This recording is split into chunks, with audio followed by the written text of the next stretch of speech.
이어서 이분 얘기를 마지막으로 안 할 수가 없는데 그 조국 혁신당이 이제 비대위원장이 되었는데 사실은 당 상황이 정말 상상 이상으로 어려운 것으로 보이고 정말 비관적으로 얘기하는 분들은 조국 개인이 돌파할 수 있을까 이런 의문을 갖는 분들도 많은데 솔직히 노영희 변호사님은 좀 어떻게 이 상황 보고 계십니까? 저는 사실은 이 조국혁신당의 이번에 일처리하는 방식을 보고 좀 실망했는데 왜냐면은 조국 대표가 본인 스스로가 나는 비당원이어서 할 수 있는 게 없었다. 이 말에 나는 제일 실망했거든요. 왜냐면 그분이 할 수 있어요. 충분히.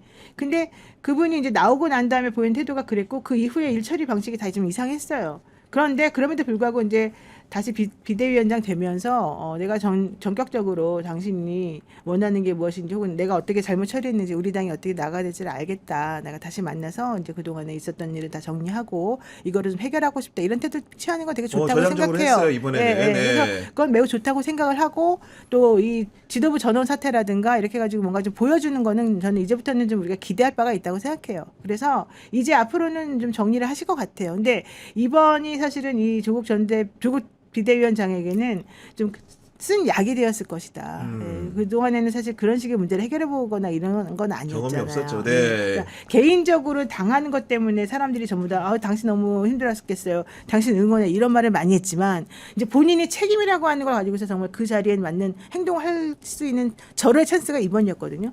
저는 그래서 조국 대표가 책임감 있는 정치인으로서 크냐 안 크냐가 사실 이번 거를 어떻게 해결하냐에 따라 달려있다고 보고 오히려 이번에 제대로 잘할 수 있는 계기가 마련되어진 것을 감사히 여기고 대신에 정말 피해자들을 위해서 일처리를 잘해주셨으면 좋겠다 생각이 들어요. 긍정적이셔. 우리 정필승 변호사님 한마디 들어야죠. 지금 저 조국혁신당의 위기의 근본이 저는 이번 사건이 아니라고 생각하거든요. 사실은 조국혁신당이 이미 위기였어요. 이미 일이 터지기 전부터 이미 위기였다. 위기였고 지금 예를 들어서 이 문제가 잘 해결된다고 해서 이 문제를 해결하고자 모인 게 조국혁신당이 아니잖아요. 결국 정치적으로 어떤 자리를 차지하는 게 조국혁신당의 위치인데 조국혁신당의 가장 큰 위기는 조국혁신당이 더 이상 필요가 없다는 거예요. 조국혁신당의 처음 출범이 이제 고마 치워라마 이거였잖아요. 근데 그게 치워져 버렸어. 정치를 원하고 정치에 관심 있는 사람들한테 조국혁신당의 위치는 윤석열과 대항해서 윤석열을 끌어내릴 세력이었고 그렇기 때문에 그 쇠빙선 이야기를 한 거고 가장 앞장서서 3년은 너무 길다 이야기를 했는데 목적을 달성해 버렸어요. 토사구팽이라는 말이 있는 거는 토사구팽을 하는 게 나쁘다는 말이 아니에요. 사람은 원래 토사구팽하니까 조심하란 말이에요. 근데 토사구팽을 할 때 내가 토끼를 다 잡았다고 다 잡았으니까 걔 잡아야지 이러지 않아요. 뭔가 명분이 필요해요. 걔를 잡으려면. 그냥 제가 봤을 때 이번 사건 그냥 명분이 된 거예요. 명분이 된 상태에서 조국혁신당이 나아가려면 조국혁신당만이 할 수 있는 기능을 보여줘야 돼요. 기능, 고유의 기능. 그렇죠. 대체가 안 되는. 이 부분을 해결을 하더라도 이 부분을 해결하는 것도 중요한 문제지만 지금 민주당이 너무 잘하고 있어요. 이재명 대통령이 너무 잘하고 있어요. 이 상황에서 조국과 조국혁신당만이 제공할 수 있는 무언가 이 정치적 니즈를 제공해 주지 않으면 저는 조국 대표가 아무리 비대위원장님이시죠. 조국 비대위원장님이 아무리 잘하고 그 안에 있는 의원들이 아무리 잘한다고 하더라도 미래가 없어요. 이 말 그대로 니치라고 하나요? 이 틈을 찾아야 되는데 지금 이 틈을 찾기에는 제가 봤을 때 너무 촘촘해요. 너무 촘촘하게 국민의힘과 민주당이 그리고 특히 민주당이 본인의 역할 특히나 조국혁신당과 민주당을 지지할 사람들 이 역할을 너무나 잘하고 있기 때문에 아니 아이폰이 맨 처음에 나왔는데 아이폰이 너무 좋은데 사람들이 안드로이드를 왜 써요? 아이폰에 없는 뭔가가 있을 때 안드로이드를 쓰는 거고 그렇겠죠. 네. 주요한 상품에 뭔가 채워지지 않는 뭔가가 있을 때 대체자를 찾게 마련인데 지금은 사람들이 대체자를 찾을 시기도 아니고 이 대체제가 역할을 할 수 있는 시기도 아니라서 저는 조국혁신당의 가장 근본적인 문제는 사람들한테 필요가 없다라는 거예요. 그리고 이 필요를 어떻게 찾을 것인지가 가장 근본적인 문제일 건데 솔직하게 이야기해서 저는 몇 번 이야기하지만 저는 자도젠 듯한 편파고 저는 누구나 다 알듯이 친조국이에요. 친이재명. 그래요? 친조국이에요? 그럴 수밖에 없어요. 아무튼 왜?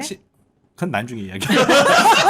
아무튼 그런 위치예요. 그런 위치인데 그 조국당이에요? 어? 조국당이에요? 아니 그런 거 물어보지 마세요. 방송 중에. 양당에 돈 다 자, 내버리고 있는데 보니까 아, 이따가- 양당 당적자 당직을 갖고 있어? 이따가 고소팀 만들 때 좀 이야기 좀 하시게요. 타도 노영이.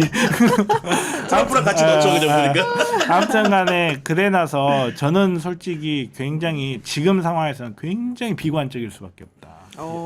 이게 또 오히려. 당원의 입장으로 근데 저런 말이 애정을 가지고 있네. 바라보는데 이런 말씀 하신다는 거는 사실은 어떻게 보면 진정성 있다는 얘기기도 한데 저는 개인적으로 사실 이래요. 비대위원장을 사실은 조국 그 위원장이 난 맡았어야 그건 되는가. 옳지 않다고 근데 봐요. 그게 또 보면 찾고 찾아도 뭐가 없으니까 그랬을 거 아니에요. 솔직히 말해서. 근데 정치인은 네. 좀 키워나가는 것도 있는 거 아니에요? 조국 비대위원장은 항상 그 조국 당이라는 이름도 자기 이름인데 물론 뭐 자기 이름 아니라고 했지만 근데 맨날 비대위원장 하고 당대표 하고 나 그건 좀 아닌 것 같은데. 그러니까 첫 번째 퀘스트가 어. 너무 난이도 극강의 퀘스트가 지금 엔트리 그러니까, 레벨로 떠 네. 있는 거야 지금. 맞아. 네. 그러니까 말씀하신 대로 본인의 이름을 본인의 한자는 틀리지만 사람들은 다 누구나 그렇게 다 생각하지. 조국 혁신당하면 조국을 생각할 수밖에 없는 거고 이 상황에서 제가 알고 있기로는 비대위원장을 추천하지 않은 사람, 반대하는 사람이 의원이 3명이 있는 걸로 알고 있어요. 3명이 있다. 3명이 있는 걸로 알고 있는데 제가 그 이야기 듣자마자 진짜 충신은 그 사람들이다 그랬거든요. 3명의 충신이 있었다. 정말 너무 어려운 퀘스트에 조국이라는 신인 정치인이잖아요. 신인 정치인을 그냥 내 던져놓은 거예요. 정말 광야에? 예, 이거는 무슨 만렙들도 깰 수 없는. 무슨 신인 정치인이야 지금 10년이 다 돼갔는데. 아유, 아유, 그 왜 그래 전에는 너무 행정가였다. 너무 그 아이, 사람한테 그 전에는 행정가였다. 역시 조국 당원이구나. 행정가. 알았어. 아니 근데 그리고 그냥 이건 사실은 모든 정당들이 이런 위기를 겪으면 생각하는 1번 그 화제가 뭐냐면 그러면 우리가 조국 이름을 좀 바꿔보자. 그 조국 혁신당 이름을 좀 이렇게 대체를 좀 해보자. 이런 상상을 편하게 할 수도 있잖아요. 근데 뭐 지금 남의 당 이름 바꿔놓은 거까지 생각할 시간은 없어.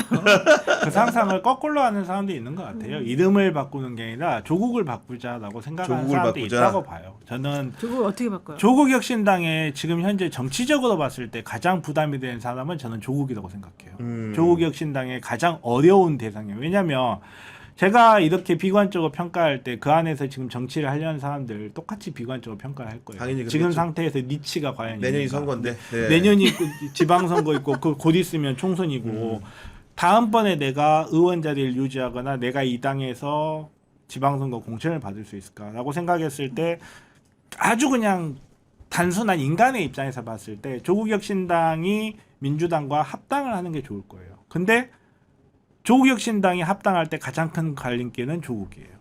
근데 어쨌든 중요한 건 나는 지방자치단체장은 정말 능력 있는 사람이 됐으면 좋겠어요. 정말 행정을 책임지는 거잖아요. 아니 누구나 다 능력 있는 사람 돼야 의원도 능력 있는 사람이 돼야 되고 국회의원보다도 국회의원보다도 맞아요. 네. 행정자치단체장이 맞습니다. 더 책임감이 무거워요. 안 그러면 그 주민들이 정말 또 나락으로 가는 경우가 많아요. 제가 어제 대구 재판 갔다 왔는데 거기 택시 아저씨한테 이런저런 얘기를 하다가 아니 도대체가 홍준표 시장은 맨날 경남도지사 하다가 대선 간다고 그만두고 대구시장 하다가 또 대선 간다고 그만두고 이게 뭡니까? 이게 안 그래도 우리도 죽겠어요. 못 살겠어요. 이 얘기를 하는 거야. 근데 그렇게 하시는구나.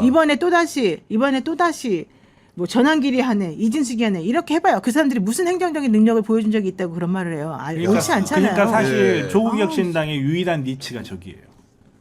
경북이다. 대구 네. 경북이다. 대구 경북에서는 아무리 국민의힘이 싫어도 앞에 말했다시피 태어나서 응애하고 태어나서 지금까지 국민의힘만 찍었던 60, 70대 노인들이 국민의힘이 싫다고 민주당을 찍지 않아요. 그 사람들 결코. 그거를 근데 바꿔야지. 그러니까 그걸 어떻게 바꿀 것이냐 했을 때 중간에 바꿔가는 중간 단계가 돼줄 수 있고 정말로 조국혁신당에서 대구 경북, 조국혁신당에서 이제 전남 이야기를 많이 해요. 전남은 오랫동안 민주당이고 여기서는 갈라져도 크게 문제 없지 않느냐라고 생각하면 저는 망한다고 봐요. 그는 망하는 길이에요. 정말 험지에 나가야 된다 이런 이야기 많이 하는데 정말로 조국혁신당에서 대구 경북이나 경남 쪽 험지에서 두세 개만 가져와도 조국혁신당은 민주당과 국민의힘 사이에서 아니 사이가 아니지 어떻게 보면 국민의힘, 민주당 그리고 조국혁신당 약간 존재 더 진보- 이유가 증명이 되는 거겠죠, 존재 당연히. 이유가 예. 증명이 되는 거라 이거를 할 수 있느냐 없느냐가 당운이 걸려 있을 것 같은데 정말 너무너무 어려운 그걸 왜 케이스다. 꼭 민주당하고 합당해서 해야 돼요? 그냥 혼자 하면 아니 되죠. 그러니까 합당을 해서 하는 게 아니라 조국혁신당이 본인만의 니즈를 유권자들한테 각인시키고 국민들한테 각인을 시키려면 저 이제 짧은 생각인데 저는 이제 현실 정치는 아니니까 짧은 생각인데 지금 제가 보이기에는 그 정도를 해내야 조국혁신당이 이제 오래가는 정당으로 그렇죠. 자리를 잡을 수 있을 거다. 근데 너무나 어려운 게스트라